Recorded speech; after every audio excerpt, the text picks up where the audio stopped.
Вось межы ад мора да мора. Ці быў Смаленск нашым? Увогуле, якія тэрыторыі займалі ліцвіны-беларусы? Гэтая карта, якой карысталіся все еўрапейскія атласы.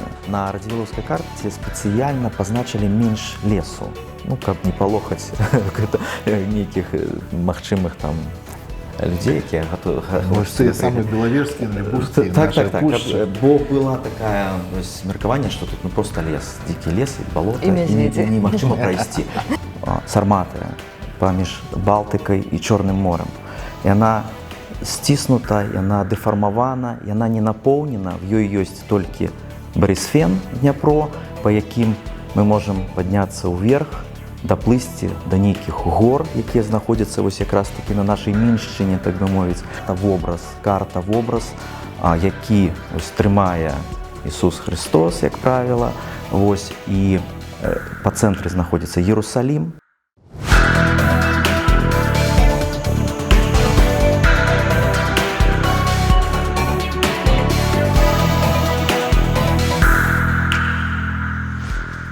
Вітаем!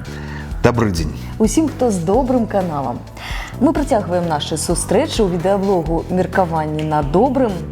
Нагадаем, нам цікава абсалютна розныя тэмы, але мы, безумоўна, будзем рады, калі вы нам падкажаце тэмы, якія цікавяць менавіта вас. Вось межы ад мора да мора. Ці быў Смаленск нашым? Увогуле, якія тэрыторыі займалі ліцвіны-беларусы? Пра гэта шмат апавядаюць гісторыкаў, пра гэта спрачаюцца на кухнях і, зразумела, у агульнаграмадскіх пляцоўках, калі, канешне, ёсць час і магчымасць. А ўсё ж ёсць доказы, якія практычна дакладна могуць адказаць на гэта і іншыя цікавыя пытанні. І веды і доказы нам прыносяць мапы. Не сучасныя, зразумела, а мапы менавіта тых часоў, пра якія мы хочам даведацца. Апошнім часам мы бачым вялікую цікавасць да менавіта такога матэрыялу. І даволі значны ўклад у гэта зрабіла кніга, якая выйшла не так даўно. Гэта картаграфія Вялікага княства Літоўскага пад аўтарствам Станіслава Александровича. І пра каштоўнасць гэтага выдання мы паразмаўляем з адным з заснавальнікаў сайта, прысвечана старадаўнім мапам і гравюрам Имагабай, Іллёй Андрэевым. Вітаем, Ілья. Вітаем. Вітанне, Сергей, прывітанне, Алена. Дзякуй, што запрасілі. Гэта добрая нагода пагаварыць пра кнігу, якая вось толькі што з'явілася, і, канешне, і пра карты таксама. Карты Вялікага княства Літоўскага займаюць, безумоўна, асаблівае месца ў гісторыі нашай картаграфіі. Трэба сказаць, што вызначаюць некалькі этапаў картаграфавання земляў ВКЛ. Пра гэта мы абавязкова паразмаўляем. Але пачаць хацелася б з радзівілаўскай мапы ВКЛ, з якой звязаны шматлікія спрэчкі, і, здаецца, менавіта аўтар картаграфіі Вялікага княства Літоўскага паставіў у гэтым пытанні кропку. Так гэта ці не, і ў чым была спрэчка? Так, сапраўды, аўтар, адзін з раздзелаў кнізе, ён прысвечаны карце радзівілаўскай, так званай, карце ВКЛ 1613 года, якая вядома нам па амстэрдамскім выданні 1613 года. Чаму амстэрдамскім? Таму што несвіжскае выданне не захавалася. І тое, што яно было, несвіжскае, то есть яно было падрыхтавана, і мы можам ужо казаць, што з пэўнай верагоднасцю было і надрукавана там. Гэта давёў Станіслав Александрович, прычым наперакор меркаванню польскіх даследчыкаў. І гэта такія, мне перадалі, гэта не факты такія гістарычныя, але паведамілі, што з-за гэтага у Александровича былі нават праблемы. Тое, што ён падняў пытанне і абазначыў важнасць несвіжа як картаграфічнага цэнтра. То есть палякі не схілялись, папярэднія даследчыкі, к гэтаму і казалі, што в Аўгсбурге была, магчыма, выдадзена, магчыма, ў Гданьску, але не маглі у несвіжы выдаць. Нягледзячы на тую спадчыну, якую пакінуў Тамаш Маковскі, аўтар гэтай карты, але чамусьці карту не маглі. І ў выданні ён гэта даказаў так. Ну, зразумела, усе краіны, мне здаецца, стараюцца гісторыю трошачкі пад сябе так-то падкрэсліць. Перацягнуць на Палякі сябе, у так, гэтым, як і іншыя нашы суседзі, даволі такі часты прыём, і гэта зразумела. А вось як удалося Александровичу, як ён складаў гэту кнігу, як ім удалося ўвогуле даказаць гэта ўсё, што чым адметнасць гэтай кнігі? Так, гэта все цікава, але я трошачкі ўступленне пра самога Станіслава Александровича. Гэты чалавек, і мы прыйдзем да таго, чаму ён займаўся гэтай тэматыкай. Гэты чалавек, ён нарадзіўся ў 1931 годзе ў Вільні, і ён мае беларускія такія карані. Яго продкі паходзяць з-пад Браслаўшчыны, там 10 кіламетраў вёсачка Струста, і вось гэта яго такая радзіма. Ён ужо там неаднойчы прыязджаў туды і ўвогуле ў Беларусь. І ўвесь яго лёс і так жыццё ён заўжды памятаў і быў звязаны з Беларуссю і з гэтай зямлёй. Лёс увогуле трагічны. У 1939 годзе, вядома, прыйшлі савецкія там улады, войскі, і яго бацьку расстралялі, і яго з маці і з сям'ёй іх выслалі ў Казахстан. І ў Казахстане там загінулі яго сёстры. Але яны вярнуліся пасля з маці ў Польшчу, і ён атрымаў гістарычную адукацыю. І, в прынцыпе, уся яго кар'ера гісторыка, яна была звязана з дачыненнямі з маскоўскай дзяржавай, з гісторыяй ВКЛ, і яго ўжо дысертацыя, асноўная праца была прысвечана картаграфіі. І яна выходзіла не аднойчы ў Польшчы, спачатку як дысертацыя, пасля як кніга, і ў 2012 годзе апошняе прыжыццёвае выданне, гэта тое выданне, з якога мы ўжо перакладалі і выдавалі беларускае выданне. То есть, як даследчык, ён займаўся гэтай тэмай картаграфіі ВКЛ. І зразумела, што на працягу гэтых проста такі дзесяцігоддзяў, тым больш ён ведаў там рускую, расійскую мову, ён ездзіў у архівах, і, безумоўна, ён назапасіў багаты матэрыял. То есть мы ўжо зараз прызвычаіліся, што ён у нас ёсць, але яшчэ там 30-40 гадоў гэтага не было. Ён адкрыў шэраг твораў Макоўскага, якія захаваліся там в адзінкавых асобніках. І сярод іх, напрыклад, план Масквы 1611 года, які быў зноўку ж выгравіраваны і надрукаваны ў несвежы. Вяртаючыся да пытання, ці магла быць радзівілаўская карта там зроблена. І шэраг іншых. І таксама ён склаў такую цэльную, сінтэтычную такую працу, цэльную карціну эвалюцыі картаграфіі як з'явы на землях на нашых, і таксама картаграфічнага вобраза гэтых земляў ВКЛ і суседніх тэрыторый на картах ужо у такім храналагічным даследаванні сваім. Так можна казаць, падсумаваў так. Гэта даследаванне і вывеў свае. У яго цікавае такае размеркаванне па кнізе, ідзе даволі расказваецца не толькі па краінах, не толькі гэта самае развіццё. Больш ці менш была краіна наша, але ён яшчэ ідзе больш па такім асобным рэчам, як ўсё ж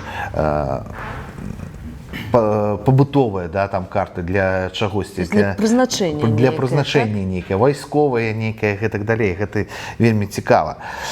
Мапа сапраўды гістарычны і вельмі ёмісты дакумент, але, безумоўна, яна адлюстроўвае і адлюстроўвае зараз, адлюстроўвала раней асаблівы погляд, і ў залежнасці ад патрэб аўтара ці замоўцы, там купцам.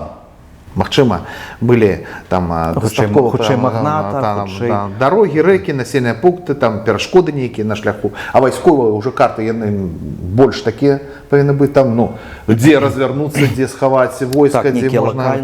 Так, ужо не. І зразумела, там ёсць уладальніцкі, межавыя, там і гэтак далей, і вось гэта ўсё раскладае Александрович даволі неблага. Гэта ўсе былі. Можна па гэтай кнігі вучыцца картаграфіі, мне так здаецца. Так, што знойдзе чытач? Ён сапраўды знойдзе усе гэтыя карты. І яны вельмі разнастайныя, яны адрозніваюцца, зразумела, па прызначэнню, і сама гісторыя накладае розніцу ва светаўспрыняцці прасторавыя.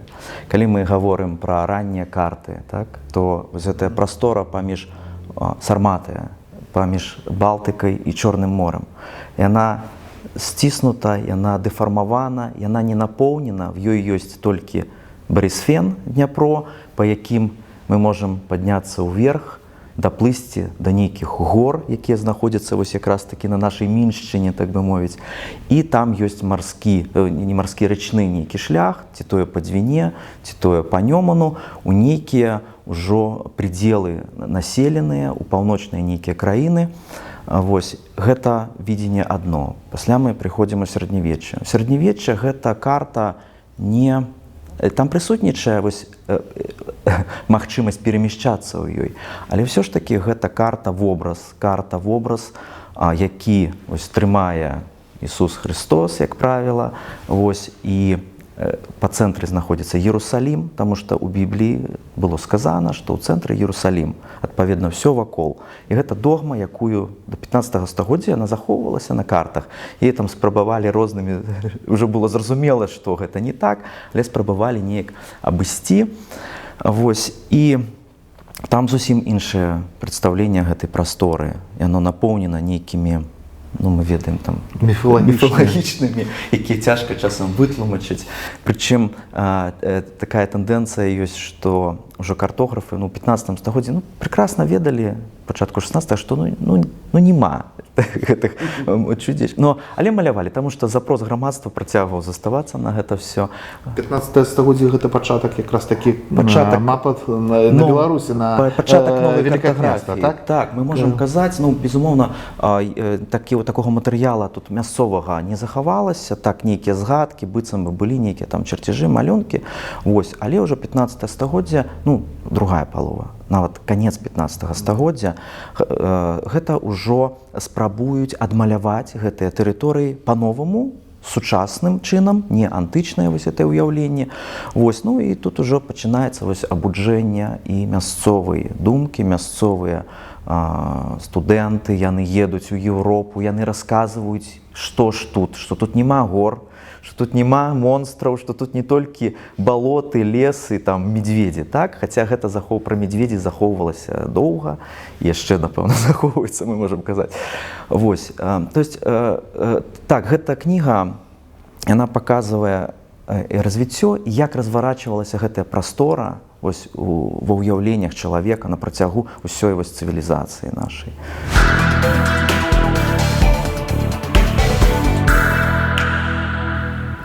А вось якія часы можна лічыць росквітам нашай, так, картаграфіі?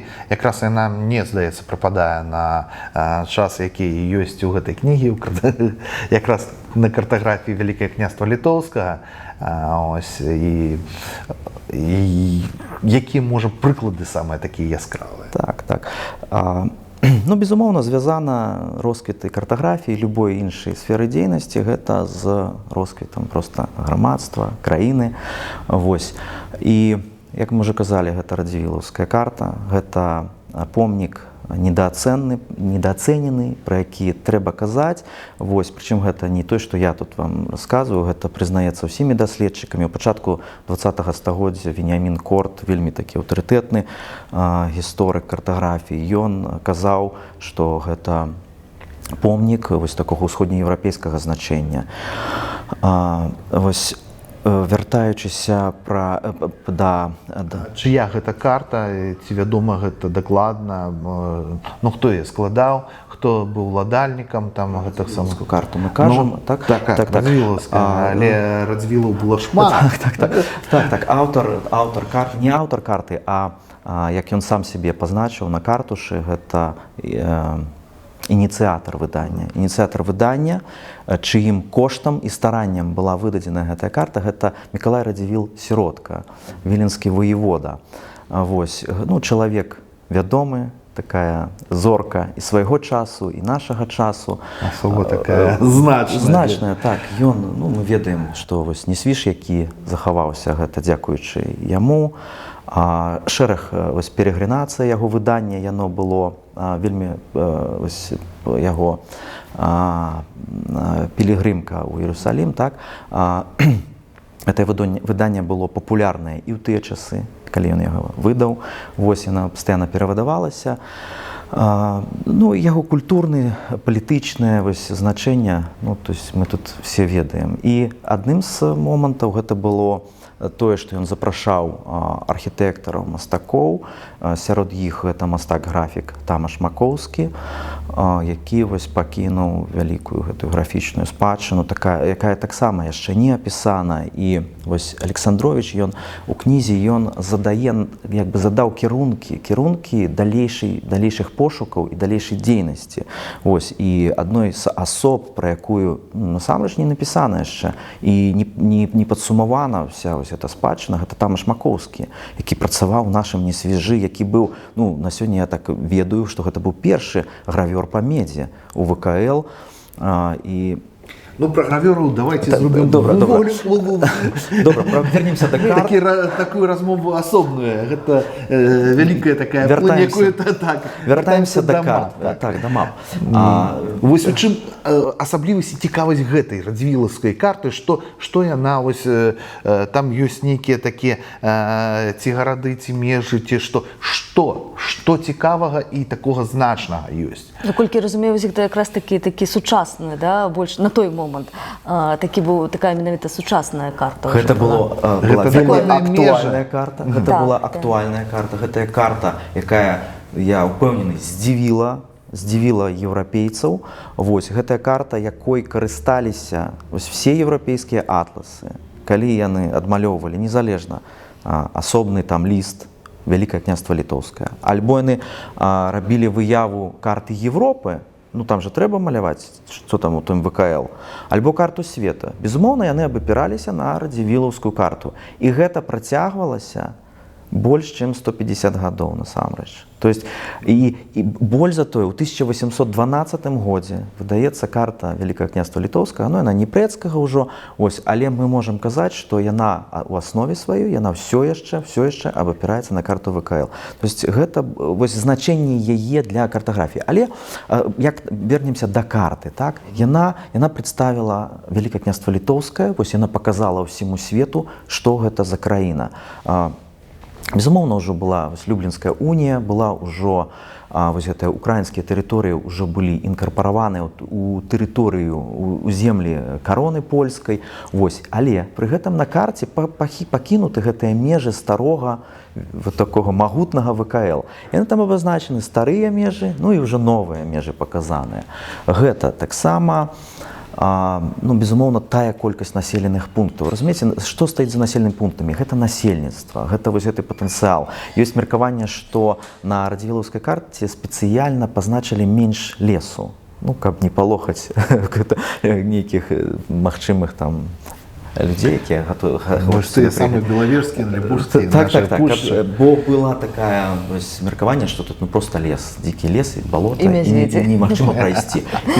І гэтую карту суправаджаў тэкст, які быў напісаны тут, яго параўноўвалі даследчыкі гэты тэкст і з папярэднімі тэкстамі там ад часоў, там, не знаю, Герберштайна і раней.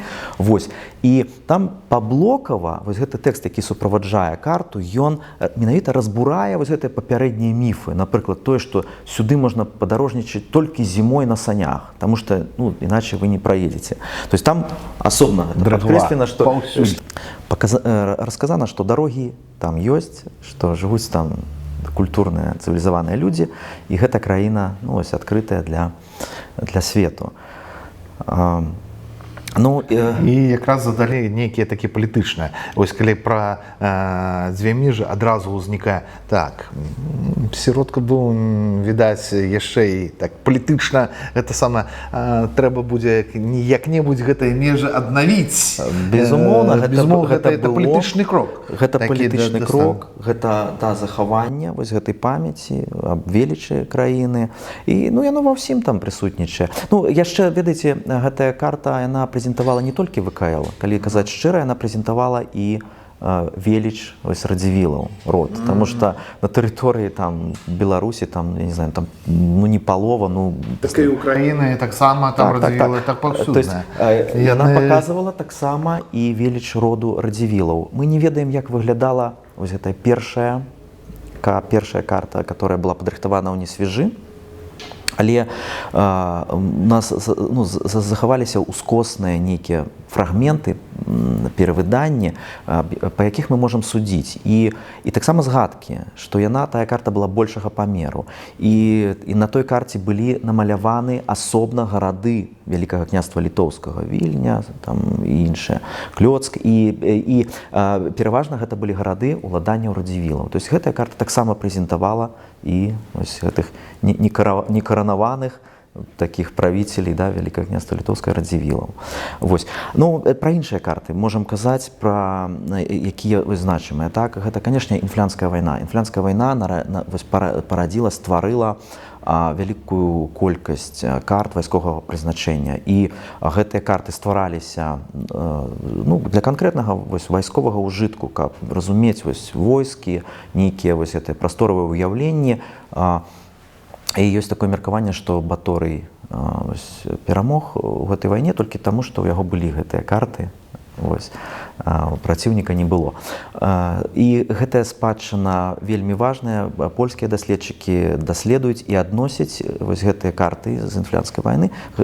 Першыя карты вайсковага прызначэння у польскай гісторыі. Ну, але, безумоўна, гэта была агульная гісторыя, і гэта карта Станіслава Пахаловіча Полацкага княства. Асобная карта. Гэта вельмі рэдкі, насамрэч, матэрыял. Вось. Ну, ён вядомы быў увесь час у нейкіх копіях. Вось. Гэта цікавая карта, таму што раней это 1570-е годы, і асобна адмалявана Полацкае княства. Гэта вельмі рэдкая і цікавая карта. Ну і калі падсумаваць увогуле нашу размову, мне здаецца, цікава вось менавіта гісторыя выдання, якое мы тут бачым, так? Ну, так. Як яно з'явілася, як увогуле прыйшла каму думка. Так, я так разумею, ад ідэі да ўвасаблення вось такога цудоўнага. І на што нам такая, калі ёсць вось... Так, я разумею. Ідэя выдання картаграфіі ВКЛ Александровича, яна узнікла такім у нашым асяродку тых аматараў старых карт. Ёсць беларускі калекцыянер, уже так вядомы, Алексей Адамович. І ён сказаў, ну, чаму нам не выдаць гэтую кнігу? А насамрэч, я лічу, што кнігу гэтую трэба было ўжо выдаць даўно. То есть яна патрэбна была. Вось. Але не было гэтага выдання. І, як вядома, кнігу выдалі дзякуючы краудфандынгу. І я падкрэсліваю, для навуковага выдання гэта такая рэдкая з'ява, таму што, звычайна, вельмі рэдкая, я б сказаў. Выдаюць дзіцячыя кнігі, папулярныя нейкія праекты рэалізуюць. Гэта файны такі інструмент. Вось. Але мы здолелі давесці неяк, здолелі як раскачаць так аўдыторыю і сабраць дастаткова сродкаў, каб зрабіць пераклад. Гэта асобнае пытанне перакладу, таму што на пераклад рабіў вучань Станіслава Александровича Максім Макараў. Вось, ён выдатна справіўся з гэтай задачай. Ён захаваў гэтую пераемнасць, так бы мовіць. Вось. Асобнае пытанне было атрымаць выявы, таму што ў кнізе каля 50 выяў старых карт, яны знаходзяцца в розных бібліятэках, в розных архівах. І мы, калі атрымалі правы на выданне кнігі, мы ж не атрымалі права на выданне гэтых ілюстрацый. То есть гэта была вялікая праца, спісацца з усімі бібліятэкамі. І я тоже хочу сказаць, што вельмі станоўча такі быў нейкі час вось гэты. І вельмі станоўча, это па ўсім свеце, надо было спрашиваць гэтыя карты, все станоўча ставіліся, хто ведаў, конечно, і вось да гэтага праекта, і фактычна все предоставілі выявы, мы з гэтым справілись. Ну і, безумоўна, дзякуючы вось актыўнасці грамадства, якое адгукнулася. А ўсё ж каму можа быць найперш цікава? Гэта навуковая праца, Так. дакладная, ці гэта больш шырокая? Што знойдзе для сябе чытач, я так разумею, чым завабіць гэта кніга можа чытача. Справа ў тым, што у некаторых універсітэтах, вось зараз в Украіне і ў Польшчы, гэта асобны курс. У нас няма такога асобнага курсу. То есть гэта асобны прадмет, проста з якім мы не знаёмыя, але гэта асобны прадмет, якога ў нас не было. І кніга, так, картаграфія, і гэта больш шырокая, там і геаграфічныя пытанні яна ўключае, і гістарычныя, безумоўна. Вось, то есть гэтая кніга кладзецца такім сапраўды падмуркам у новы кірунак, які, канешне, існаваў у нейкім выглядзе, але я спадзяюся, будзе такім штуршком, так, для новага, сапраўды кніга навуковая, адпаведна, навуковы кірунак нейкі, так, для чытача. Чытач зможа атрымаць сістэматызаваную такую карціну, як чым жыла, што такое картаграфія. Мы жывем в нейкіх уяўленнях. Мы прывыклі, што заўжды зверху поўнач на картах. Гэта не заўжды так. Яшчэ там у 16 стагоддзі і раней магло быць дзе заўгодна. Яна магла быць павернута так і так карта. Гэтая кніга, канешне, яна памяняе ваше прадстаўленне аб картах такім нечаканым часам чынам. Было б вельмі, конечно, цікава паглядзець. Спадзяюся, у нас будзе яшчэ час, і, магчыма, мы яшчэ вернемся да гэтай размовы і пра трошачкі закранем картаграфію менавіта гэтую кнігу, але паразмаўляем увогуле пра мапы, якія былі, ёсць на Беларусі, пра Беларусь, што вельмі цікава. Не так шмат засталося, але пра ўсё гэта мы яшчэ паразмаўляем, і гэта, наадварот, яшчэ натхняе нас, каб яшчэ больш падымаць гэтую тэму, бо, сапраўды, нам гэта не хапае, і такой кнігі это нам важная таксама. частка нашай гісторыі, пра якую, на жаль, пакуль яшчэ не так шмат людзей, мне здаецца, ведаюць. Яна падштурхне шмат чаго, і геаграфію, як і казалі, гісторыю. Вялікую справу вы зрабілі, вялікі дзякуй, дзякуй за справу, і вялікі дзякуй за гэтую размову, мне здаецца. Дзякуй за ваш водгук.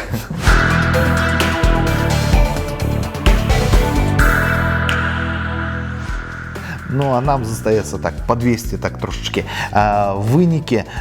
Мы сапраўды даведаліся шмат чаго, у кожнага ёсць, відаць, сваё меркаванне на той ці іншы момант, на мапы, на гісторыю Беларусі. Выказвайцеся, кажыце, падабалася вам нашае меркаванне нашага госця, кажыце пра сваё меркаванне, каментары розныя могуць быць, стаўце лайки, дызлайки, гэта ўсё роўна, галоўнае, не будьце абыякавымі, калі ласка.